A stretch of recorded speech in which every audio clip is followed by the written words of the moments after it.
My daughter looked me in the eye and said, "We're not wasting our lives on a dying old woman." Then she picked up her bag and walked out of my house. My sons followed her without saying a single word back to me. 20 minutes after the door closed, my phone rang. It was my doctor, and what she told me made me sit down on my kitchen floor and laugh. Not because anything was funny, but because for the first time in 4 days, I finally understood exactly who my children were. My name is Eleanor Kingsley. I am 63 years old, and until 4 days before that phone call, I believed I had raised 3 good people. I was wrong about almost everything that year, but I was never wrong about that phone call. Let me start from the beginning, because you deserve to understand exactly how a woman ends up sitting on her own kitchen floor, abandoned by the children she gave everything to. I live in Savannah, Georgia, in a house my late husband Thomas and I bought 31 years ago. It's a modest 2-story home with a wraparound porch, the kind of place where the floorboards creak in a language only the people who live there can understand. Thomas passed 6 years ago from a heart condition we never saw coming. I raised our 3 children mostly alone after that, though by then they were already adults with their own lives, their own apartments, their own excuses for why visits became phone calls, and phone calls became birthday texts. Holden is my eldest. 36 years old, works in commercial real estate, drives a car that costs more than I made in 2 years at the accounting firm where I spent half my career. Holden has always had a way of making a room feel smaller just by walking into it. Not because he's loud, because he expects things. He expects the good chair, the first serving, the benefit of the doubt. Tessa is my middle child, 33, a marketing consultant who can make a lie sound like a compliment. She has Thomas's eyes and my mother's stubbornness, and for years I told myself that stubbornness was just ambition wearing a different coat. Dashiell is my youngest, 30 years old, quietest of the 3, works in finance in a role he's never fully explained to me, something involving numbers and other people's money. As a boy, he used to check that the front door was locked twice before bed. As a man, he still flinches at loud noises, but he stopped flinching at anything involving a balance sheet a long time ago. And then there's Hazel, my granddaughter, Tessa's daughter, 17 years old, the only person under the age of 40 who calls me just to talk, not because she needs something, but because she wants to hear my voice. Hazel is the reason I kept believing, longer than I should have, that there was still good buried somewhere in this family. Thomas and I built this life slowly. He sold insurance. I balanced ledgers, and somewhere between PDA meetings and Sunday dinners, we told ourselves we were doing it right. We never had much extra, but what we had, we gave generously.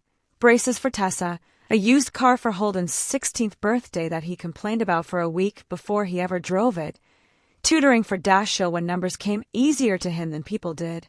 I used to believe that kind of steady, unglamorous love was the kind that stuck. I used to believe it built something permanent in a person, something that didn't wash off the first time life got difficult. I think about that a lot now, how much of parenting is just hope wearing work clothes. You plan something every single day for 18 years, and then you spend the rest of your life waiting to see what actually grew. 4 days before everything fell apart, I sat in an exam room at Savannah Memorial and listened to Dr. Castellan tell me that the irregular results from my last scan were not, in fact, irregular. They were consistent, consistently bad. "The mass has grown since your last imaging," she said, turning her monitor so I could see what she was seeing, a cluster of pale gray shadows that apparently explained the fatigue I'd been blaming on age, the back pain I'd been blaming on my mattress, the weight I'd lost without trying. "I want to be honest with you, Eleanor. This is advanced.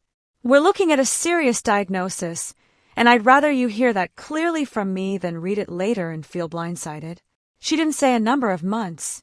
She said we'd discuss treatment options, that some patients respond well, that nothing was decided yet. But I have worked with numbers my entire adult life, and I know what it sounds like when someone is trying to soften the shape of something sharp. I drove home with the windows down, even though it was October and starting to cool, because I needed air moving across my face to feel like I hadn't just stopped existing in the version of my life I'd planned for. I parked in my driveway and sat there for 11 minutes before I could make myself go inside. That evening, before I called my children, I called my neighbor and closest friend, Marguerite Dubois, who had lived 3 doors down since before Hazel was born. Marguerite had buried a husband too, and somewhere in the years since, we had developed the kind of friendship that doesn't require explanations, only honesty. "Don't call them tonight," she said, when I told her the news. "Sit with it first. Let it be yours before it belongs to anyone else." I didn't listen. I think some part of me wanted my children to carry this with me immediately, the way I had carried every fever and broken bone and heartbreak of theirs for 30 years without ever once asking them to wait their turn. That evening, I called my children. All 3 of them. Holden answered on the second ring. "Mom, I'll be there tomorrow morning. I love you. Don't worry about anything." Tessa answered with her voice, already cracking. "I'm coming right now, Mom. I love you so much." Dashiell was quieter, but just as immediate. "I'm booking a flight tonight. I love you, Mom." 3 nearly identical sentences. At the time, I told myself that was just what love sounds like in a family that's used the same words for 30 years. Children echo their parents. I told myself that. I should have noticed how fast they all reached for the word love, and how slowly they asked what I actually needed. Holden arrived first, the next morning, stepping out of his car in a sport coat like he'd come from a client meeting rather than a hospital update. He hugged me tightly at the door, but over my shoulder, I watched his eyes move, past me, into the hallway, toward the staircase, toward the antique writing desk that had belonged to Thomas's mother.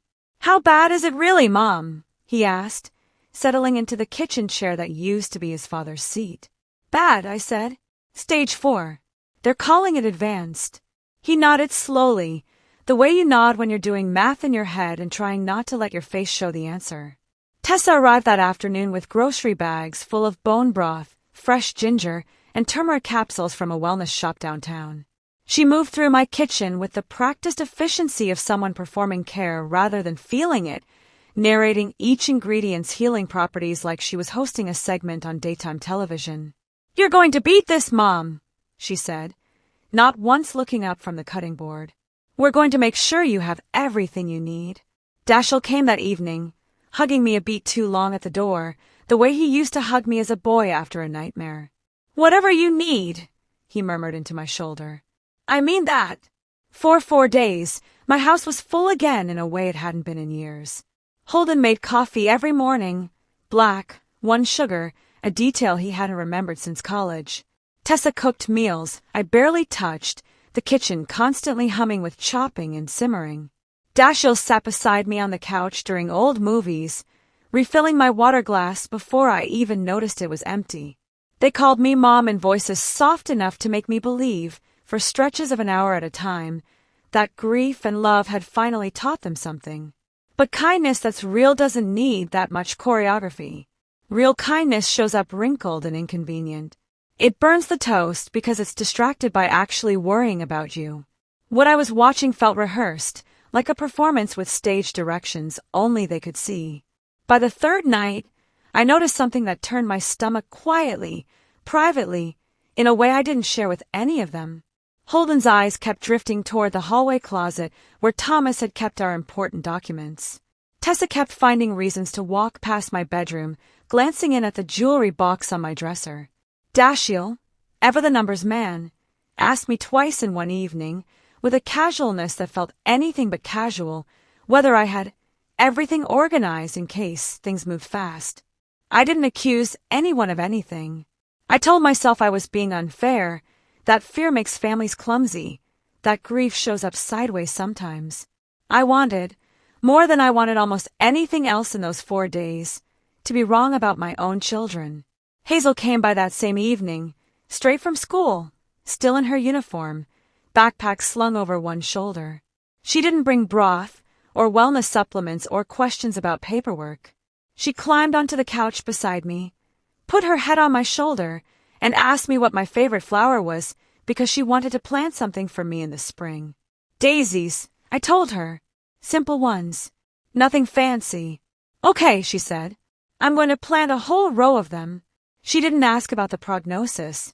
She didn't ask about the house, or the accounts, or what happened to things if the worst came true.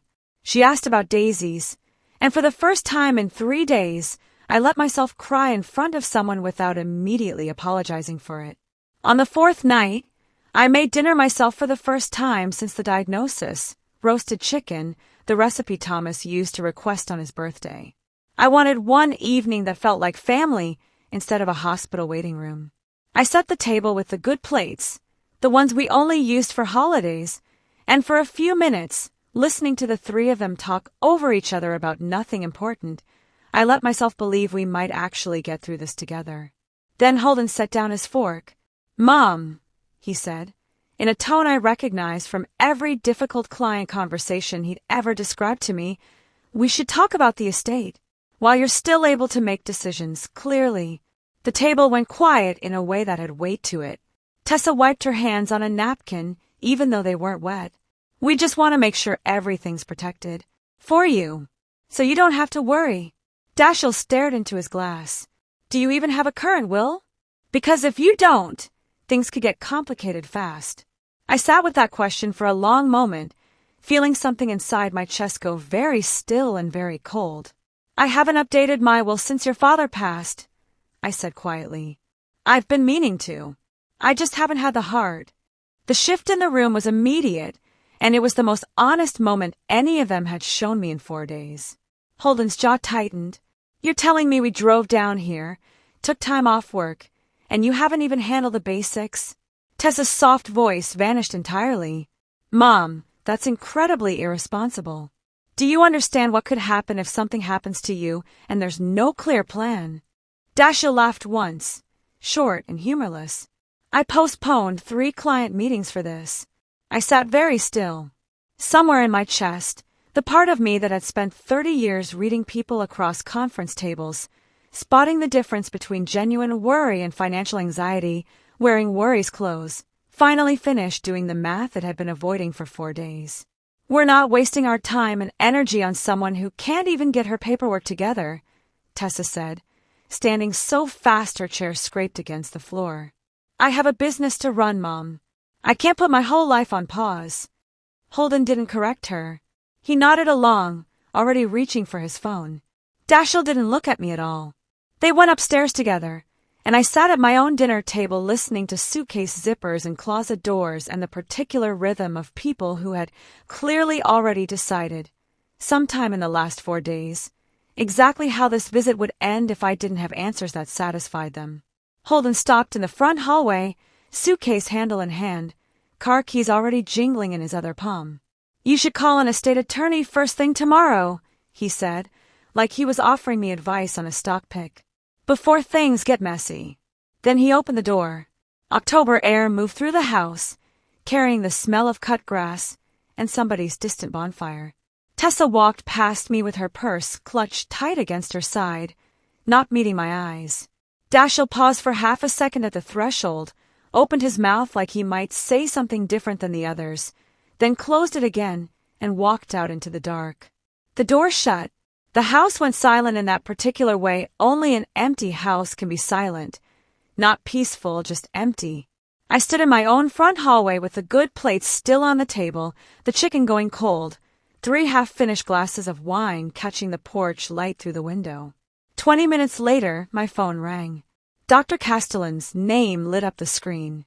I almost didn't answer. I almost let it go to voicemail, because I genuinely did not believe I had anything left in me that night to absorb more news. But something made me pick up. "Eleanor," she said, and there was something different in her voice now, something that didn't match the careful, measured tone she'd used in the exam room 4 days earlier.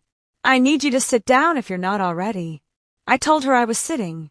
I wasn't, but I sat down right there on the kitchen floor, my back against the cabinet, surrounded by the wreckage of a dinner nobody had finished.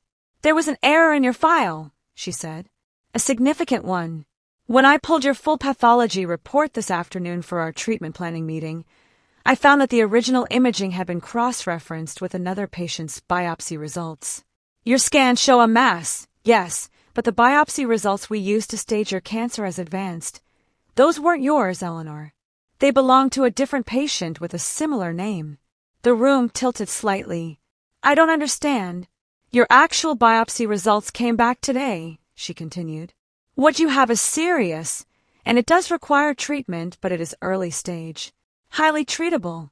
The prognosis is good, Eleanor. Genuinely good. I am so sorry this happened. I know what the last 4 days must have been like for you and your family, and I wanted you to know the truth the moment I confirmed it myself.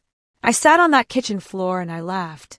Not because it was funny, because in the space of 20 minutes, I had gone from believing I had months left to live to learning I likely had decades. And in that same 20 minutes, I had also learned, with absolute clarity, exactly who my children were when they believed there was nothing left in me worth staying for. I didn't call them that night. I sat with the truth alone, the way I'd sat with the lie alone 4 days earlier, and I let myself feel every part of it, the relief, the grief, and underneath both of those, something harder and colder settling into place. 2 days later, something happened that I haven't told many people. I noticed my mother's sapphire ring was missing from the jewelry box on my dresser, the one Tessa had walked past so many times during those 4 days. I checked the doorbell camera footage out of nothing more than habit, the same way I check whether I've locked the back door twice before bed. There, timestamped the morning after the dinner table conversation, was Tessa letting herself in with the spare key she still had from years ago, staying inside for 6 minutes, then leaving. I never confronted her about it directly. I simply had the locks changed the following week, and I quietly noted, in the same private ledger where I had started keeping track of everything else, that the ring was one more piece of evidence in a case I hadn't realized I was building until it was already finished. The next morning, I called my attorney, a sharp, no-nonsense woman named Priya Okafor who had handled Thomas's estate years before. I told her everything. The diagnosis, the correction, the dinner table conversation, the suitcases dragged down my staircase 20 minutes before the truth arrived. You don't owe anyone an explanation for protecting yourself, she told me. Not even your own children. I sat in Priya's office that following Thursday, the late afternoon light cutting long shadows across her desk, and walked her through every detail. The dinner, the suitcases, the doorbell footage, the missing sapphire ring. She took notes without judgment, the way good attorneys do, until I finally ran out of things to say. What do you actually want here, Eleanor? She asked. Not what you think you should want. What do you want? I sat with that question longer than I expected to. I want my future to belong to the people who showed up for it, I finally said. Not the people who showed up for what they thought was left of it. She nodded once, slid a legal pad across the desk, and said, Then let's build that. That same week, I told Marguerite everything over coffee on her back porch. The misdiagnosis, the dinner table, the 20 minutes that had cracked something open in me that I doubted would ever fully close again. Are you angry? She asked. Not the way I expected to be, I said. I thought I'd feel rage. Instead, I just feel clear. Like I finally cleaned a window I didn't know was dirty. That's worse than rage, Marguerite said, refilling my cup. Rage burns out. Clarity just sits there, quiet, and rearranges everything around it. She was right, of course. Over the following weeks, with treatment scheduled and my prognosis genuinely good, I did something I had been avoiding since Thomas passed. My first infusion appointment fell on a gray Tuesday morning, the kind of overcast Savannah day where the moss on the oak trees looks almost silver. I expected to go alone. Instead, Hazel skipped her morning classes, sat beside me in the recliner chair for 4 hours, and read aloud from a battered paperback she'd brought from home, stopping every few pages to ask if I needed anything, water, a blanket, the volume turned down on the television bolted to the wall. You don't have to do this every time, I told her somewhere around hour 2. I know, she said, not looking up from the page. I want to. That sentence stayed with me longer than almost anything else that year. 2 words, said without performance, without anyone watching to make sure they landed correctly. I want to. Not because she needed something from me. Not because there was an estate attorney waiting in the wings. Because she actually wanted to be there. Holden texted twice during treatment weeks, brief messages asking how things were progressing, the kind of texts you send to a coworker recovering from minor surgery. Tessa sent a gift basket from an online wellness company, the card signed with a printed signature rather than her own handwriting. Dashiell called once, for 4 minutes, mostly to ask whether my hospital bills were being handled efficiently by my insurance. I noticed all of it. I wrote none of it down with anger. I simply noticed, the way you notice weather patterns, the way you notice which direction the wind has decided to blow. I finally wrote a real will. Not the outdated, vague document I'd been putting off updating out of grief and exhaustion, but a clear, deliberate plan. The house in Savannah, the one with the wraparound porch, goes to Hazel when she turns 25, held in trust until then. My retirement accounts go to a scholarship fund I established in Thomas's name for first-generation college students in our county, the kind of opportunity neither of us had growing up. A modest, fixed sum goes to each of my 3 children, enough to acknowledge they are still my children, not enough to reward what I watched happen at my own dinner table. I didn't do this out of spite. I want to be clear about that, because spite burns hot and fades fast, and this decision came from somewhere colder and steadier than that. I did it because actions have a shape, and the shape of what my children did in those final 20 minutes, before they could have known the truth was about to change, told me everything I needed to know about what they actually valued. Hazel found out about the will months later, not from me, but from Tessa, who apparently discovered the documents while going through my files during one of her increasingly rare visits.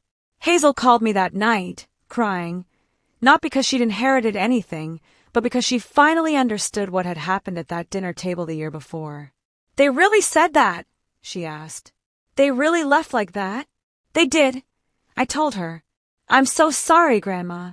"You have nothing to be sorry for," I said. "You're the only one who never asked me for anything except my time." Holden found out about the will at Christmas, the first holiday gathering since the diagnosis, where I finally told all 3 of my children the truth, not just about the will, but about the misdiagnosis, about the 20 minutes between their departure and the phone call that changed everything. The silence in my dining room when I finished talking was unlike anything I had experienced in 63 years of family dinners. "You're punishing us for a mistake we made when we thought you were dying," Holden finally said, his voice tight with something between anger and disbelief. "No," I said. "I'm not punishing anyone. I'm simply choosing to build my future around the people who showed up for me without needing a financial incentive to stay. You showed me who you were when you believed there was nothing left to gain. I believed you." Tessa's eyes filled, but I noticed, even then, that her tears came only after I mentioned the will, not when I described the dinner table, not when I described 20 minutes alone on my kitchen floor wondering how much time I had left. Dashiell, quiet as always, finally spoke. "We were scared. We didn't know what to do with that kind of fear." "Fear doesn't ask about paperwork before it asks if I'm in pain," I said. "Fear doesn't bring up an estate attorney before it asks how I'm feeling." What I watched in my dining room wasn't fear, Dashiell. It was math, and I happen to be very good at recognizing math, even when it's dressed up as love. None of them had an answer for that. Tessa tried one more time, her voice lower now, almost pleading. "Mom, can we at least talk about this without lawyers and trusts? Just talk like a family." "We are talking like a family," I said. "This is what it looks like when a mother finally tells her children the truth instead of managing their feelings for them. I spent 30 years doing that. I'm not doing it anymore." Holden pushed his chair back, the same way he had the night the truth first started cracking open between us. "So that's it? One bad dinner decides everything." "It wasn't one dinner," I said. "It was 20 minutes. The 20 minutes where you all decided exactly how much I was worth before you had any reason to believe you'd ever be caught." I watched something pass across his face that almost looked like recognition, the way a person looks when they finally hear, out loud, a sentence they've been avoiding inside their own head for months. I didn't raise my voice. I didn't need to. The quietest sentence in that room landed the heaviest, the way true things usually do.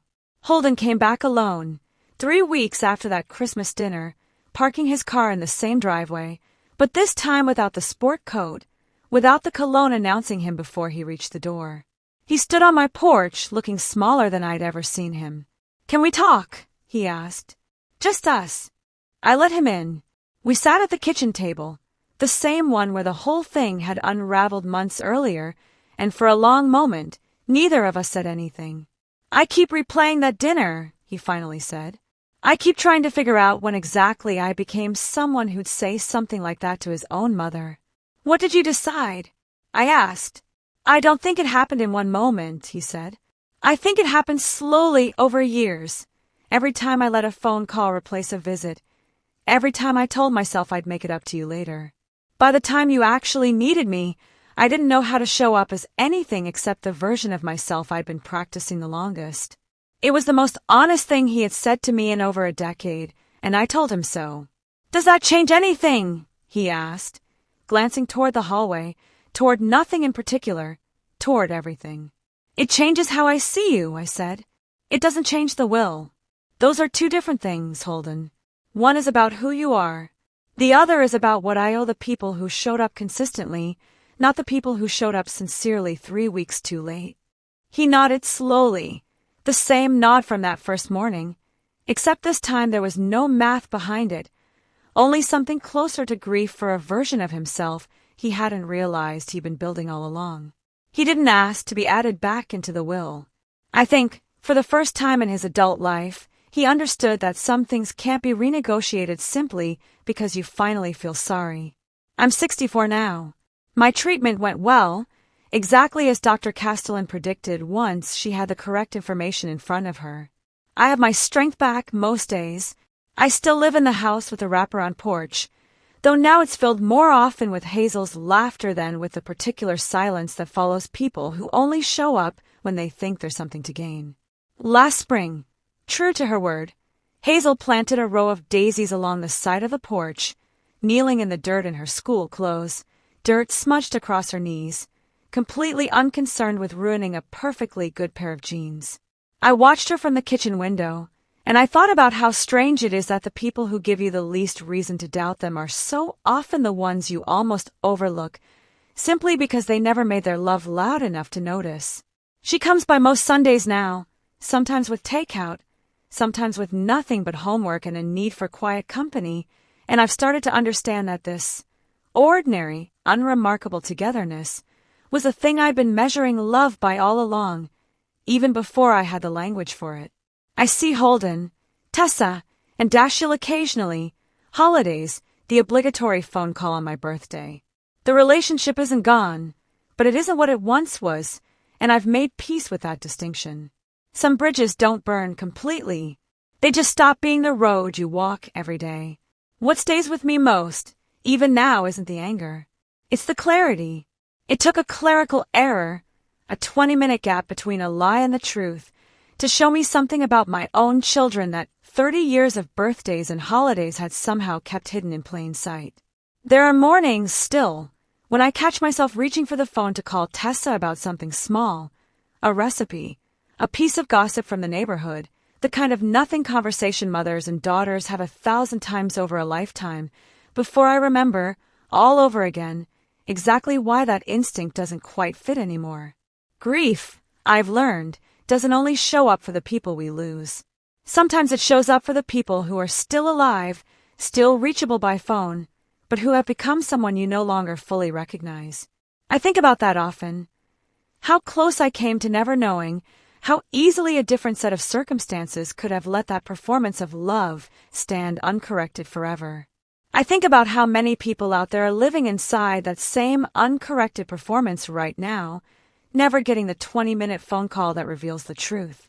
So I'll leave you with this, because I think it matters more than anything else I could say tonight. If the people closest to you only show their truest selves in the moments they think nothing is being watched, what does that tell you about everything they've shown you up until now? If this story moves something in you, I'd love to know. Have you ever discovered the truth about someone close to you in a moment they never expected to be tested?